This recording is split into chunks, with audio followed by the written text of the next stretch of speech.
God bless you.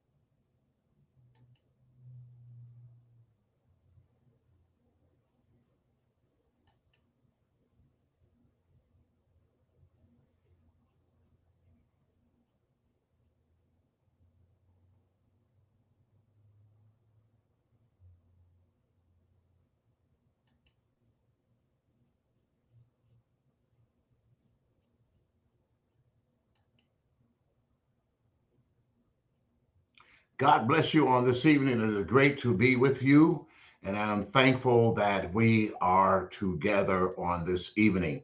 We trust that God will continue to bless us in what we're doing and what we're saying on this evening because we have some things that we want to talk to you about that we know that would be of great interest to you as they are a great interest to me equally as well. So thank you so much for joining us tonight as we move forward in the things of God. And I want to talk to you about leadership. And I appreciate the fact that you are joining even right now.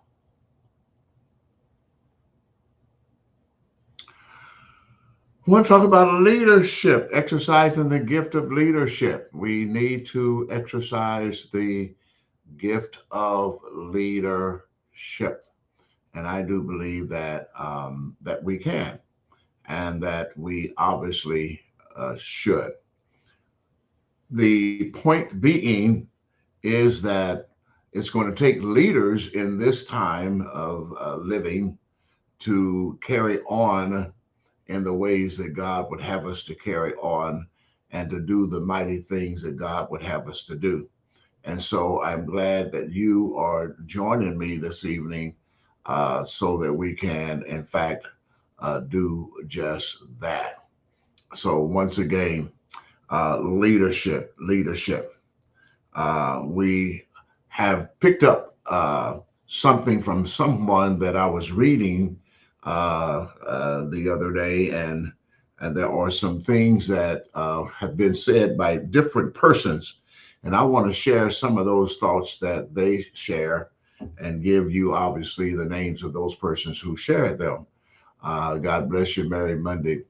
Um, it says the process of persuasion and example by which an individual induces a group to take action that is in accord with the leader's purpose or the shared purpose of all. That's one.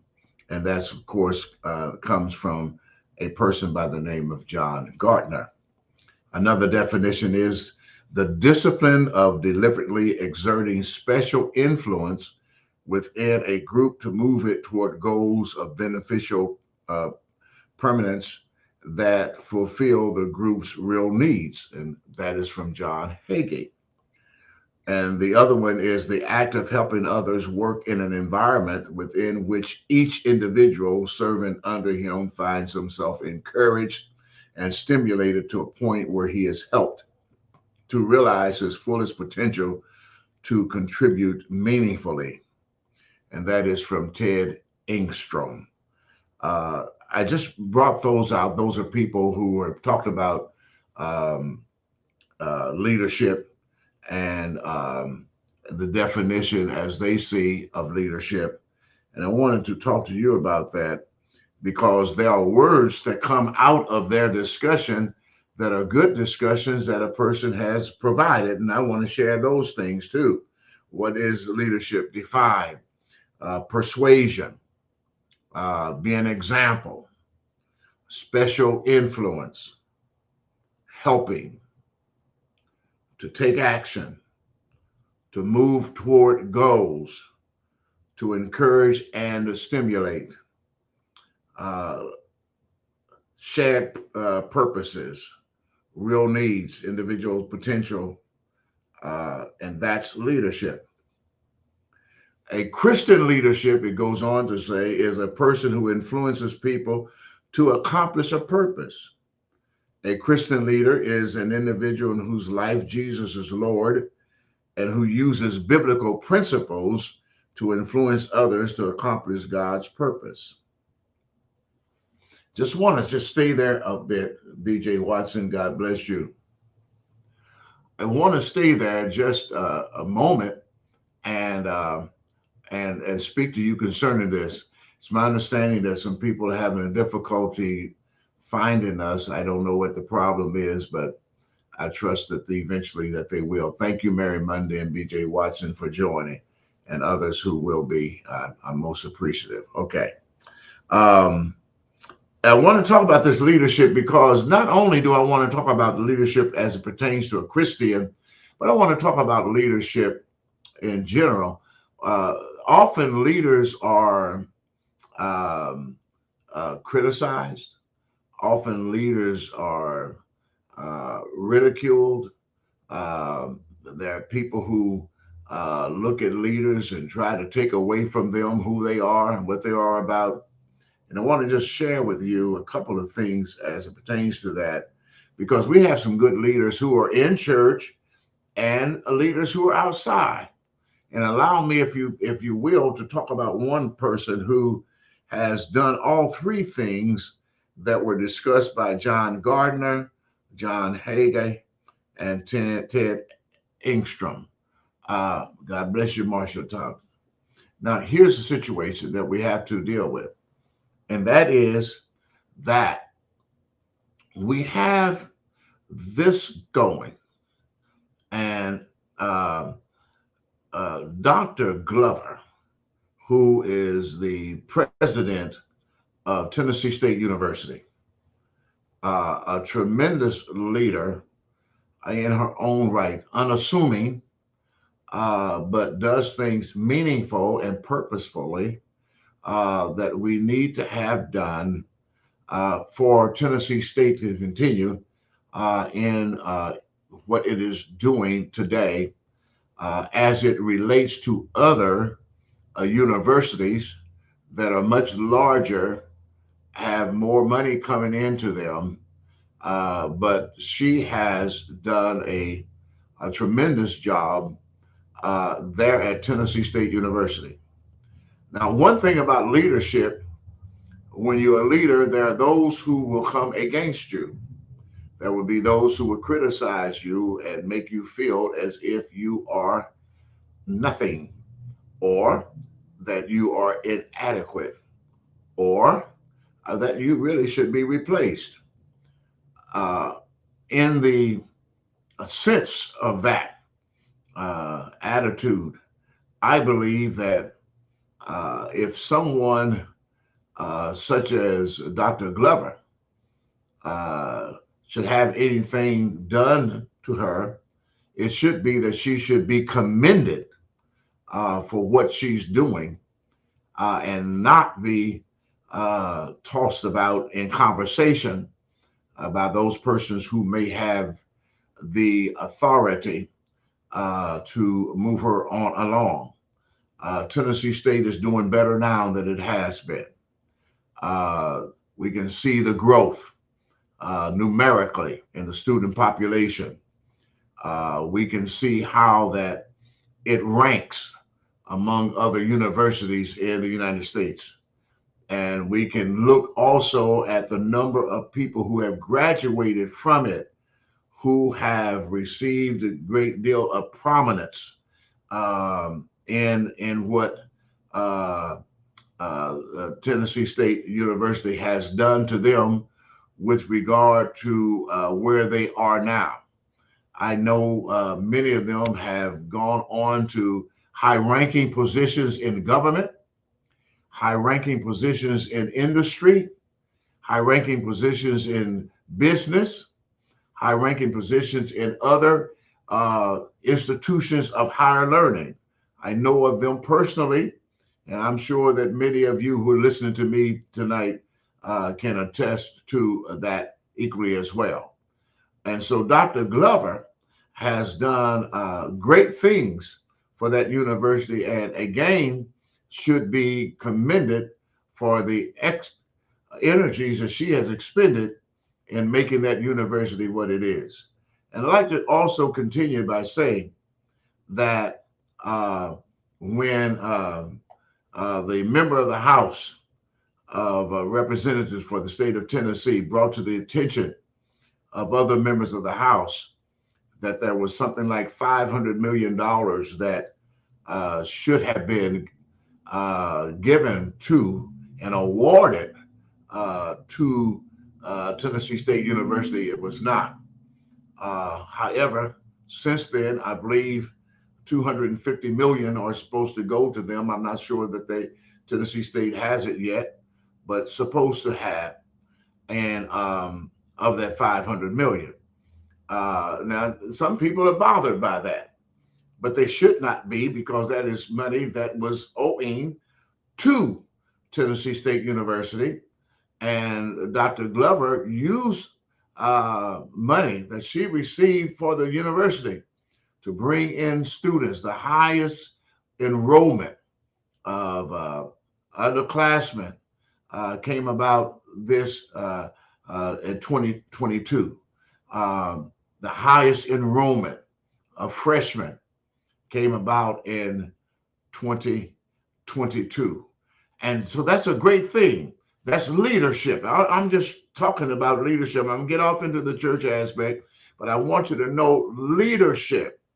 You have to be willing, one, to be creative. Two, you have to be willing to thrust forward. You have to be willing to utilize energy that you have to persuade others.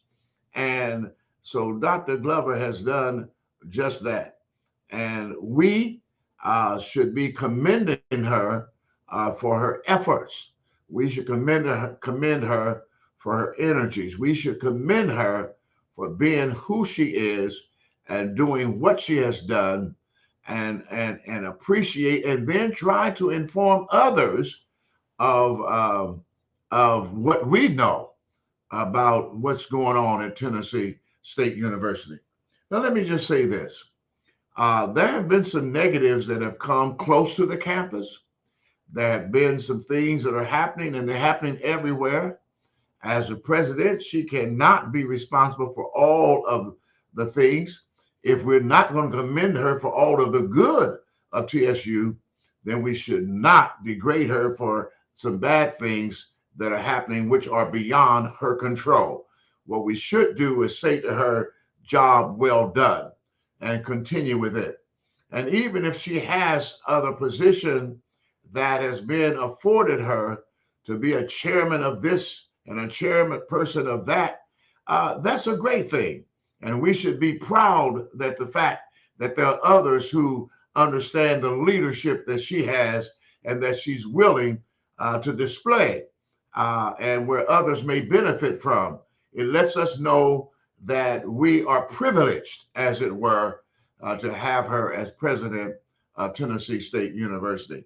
So, does she have persuasion? Yes. Is she an example? Yes. Well, how is she an example? She went to school, Memphis, Tennessee. Come out of Memphis and spend her time in a university of higher learning for us, with us. Graduates, go on, get her law degree and other things that she has done to bring herself to a level of appreciation, and she has served as an example that nothing can stop you if you are interested in going beyond where you are. She's done that. Special influence. Others of us who are concerned about what she's doing, and so we should take in consideration who she is and what she's about. And she has been able to move forward with goals and have other people to work with her in doing that. And so, as I said, leadership is important. When you think about Jesus, and I'm going to do it from the Bible, and I'm going to do it also from the secular, and you'll hear me emphasizing Dr. Glover tonight, because that's what I want to do. I know something perhaps some of you all don't know, but I do know one thing. There are those who are responsible for it in the government right here in the state of Tennessee who are interested in getting her not to be. But I want to say this, that they have a lot of nerve to come against her at this point when she has shown herself to have done such a great job right here in Nashville at Tennessee State University, and we encourage her. But I want to talk about Jesus a little bit. Let's talk about him. You know, one of the things that we have to understand, when Jesus came on the scene, everybody did not appreciate him. As a matter of fact, the Bible says he came to his own, but his own received him not. But to those who received him, he gave to them power to become the sons of God. So when you're in leadership, everybody's not going to receive you. Everybody's not going to accept what you do. Everybody's not going to appreciate your style. They're not going to appreciate your style of leadership. That's how they are. People are that way. And we have to understand that people will not always appreciate your style. But I'm going to tell you something. Be who you are. Progress in the manner in which you know to. Offer unto the people that which God has given to you with regard to ability. And if you do that which God has given to you with the ability and the authority that he's given to you, then you are representing who he wants you to be, and that's a leader. A leader envisions goals and determines objectives. A leader deals with the what of it, and then also addresses oneself to the how of it. What is it that needs to be done, and how do we get it done? That's what a leader is all about. And we have to bring ourselves to that understanding that that's in fact where we are. Who am I? What am I supposed to do? And what can I do? And then how will I be able to do it? Now, there's another part that goes with that. Who is going to help me in the how of it? Because when you deal with goals and you deal with objectives, they have to be participatory. There has to be somebody else there with you to help you to get the job done. And so that's what leadership is all about. Leadership is not you doing it all by yourself.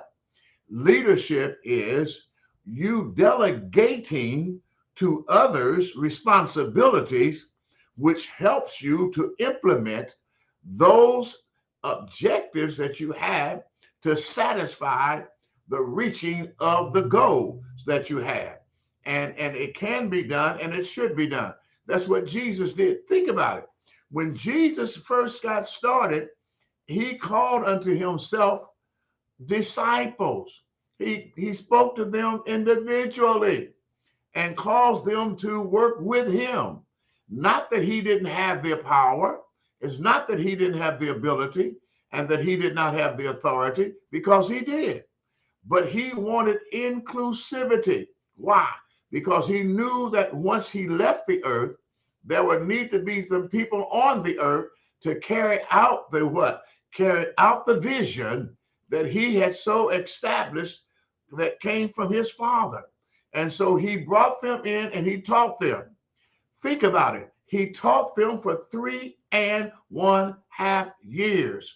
3.5 years he taught them. And in his teaching, they learned the particulars of salvation. They learned particulars of love, respect, honor, compassion, passion, forgiveness, giving. They learned all of that from him so that they would know how to then impart those truths into the mindset of those who would listen and who were interested in a change, not only in their lives, but in the lives of many other people. That's what leadership is all about. Leadership is not the projection of yourself. The leadership is a projection of thoughts and ideas so that others may benefit from them. And so that's what Jesus did when he was here. I told you I've been talking about Dr. Glover at Tennessee State University. Yes, she has a lot of opportunity to do a whole lot of things, and she has basically done that. She has given herself to the university, and she has pulled in from outside into uh, Tennessee State University. She has helped the family, and I'm talking about the faculty and all of those who work with and for Tennessee State University to achieve at the level that it is presently achieving. And again, she should be commended because she represents well who she is. And in the process of so doing, she also reflects the character, as it were, of God, and saying that I'm doing these things, but she always includes the fact that God has helped me to be where I am so that I can do what I am doing. And I'm saying it would be a sad mistake for those of us in Nashville at this point to say to her, we don't need you anymore. If ever was a time we need her now. And I'm going to say, you know, that song we used to say, if ever was a time you need the Lord, you sure do need him now. Well, that's true, but we sure do need Dr. Glover now equally as well. And as Jesus was here, Jesus, listen to me, Jesus was here and Jesus did a great thing of making sure that people understood why he was here and the fact that he should be. Now, the other thing about a Christian leader, we have to understand that cooperation is important. Achieving unity is important. The unified effort. Unity is great. Now watch this. Unity is different from union. Union, you can all be in the same place at the same time. That's union. Union is you can be a part of the same fraternity or sorority. Union. But unity is when not only are you in the same place, but you're thinking the same. And you're focused on the same. Unity. And your vision is the same. Unity. And you're progressing the same, or you're moving forward in the same direction. That's unity. So you can have union by just being in the same place, but if you want unity, there has to be the transfer of the idea from the mind of the thinker to the mind of the listener, and then both focus on that which has been implanted in the thought process of those who have received and who are sharing. That is extremely important. All right. Now, we have to also understand,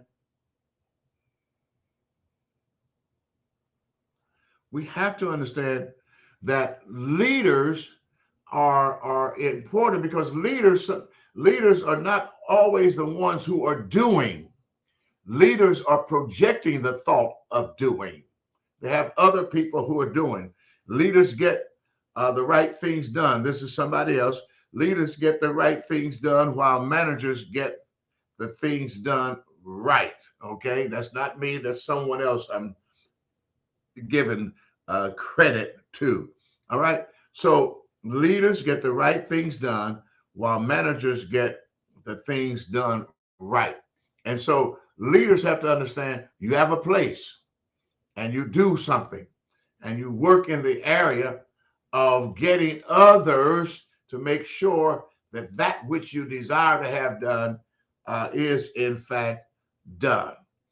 Leaders, all right. Uh, Organizing the program, preparing the timetable, establishing controls, clarifying responsibilities and authority, problem solving, and affirming attainment. All right. Yes. Leaders maintain channels of communication. Leaders amplify the nature and purpose of the organization. Leaders constantly representing the group. Leaders being an agent of change to keep the organization dynamic. And I like that. Being an agent of change. Jesus was an agent of change. Jesus was an agent of change.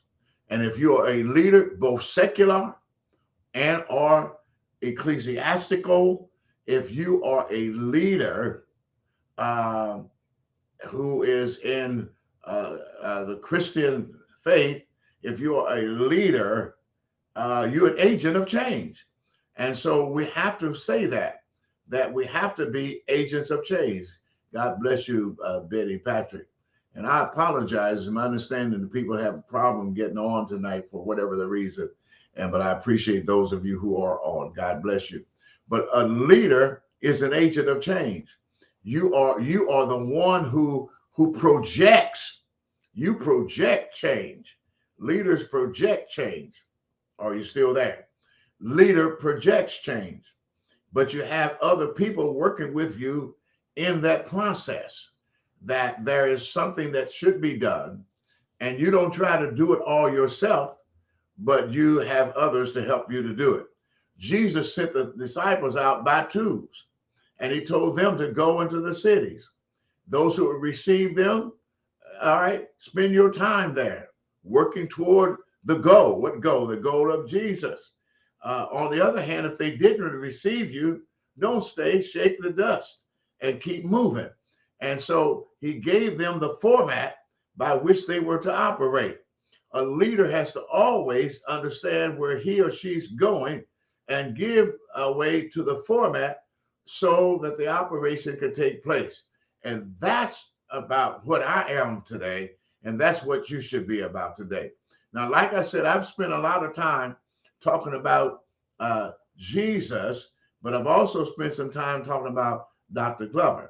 And I want you, if you will, to share this, because there are some people who are not on that are usually on, but for some reason we're having a problem. But if you can share this with somebody, because I think it's extremely important, particularly here in Nashville and in Tennessee, for people to know that Dr. Glover is the person for TSU today. She needs to be there. We need to help her stay there because she is doing an excellent job there at the university to bring to the fore those goals and objectives that are so necessary for the fulfillment of the vision for Tennessee State University, and that students will be blessed. Many students who would not have been able to go to TSU have been able to come to TSU in 2022. It created a problem with regard to housing, but they got that fixed. That's what a leader does.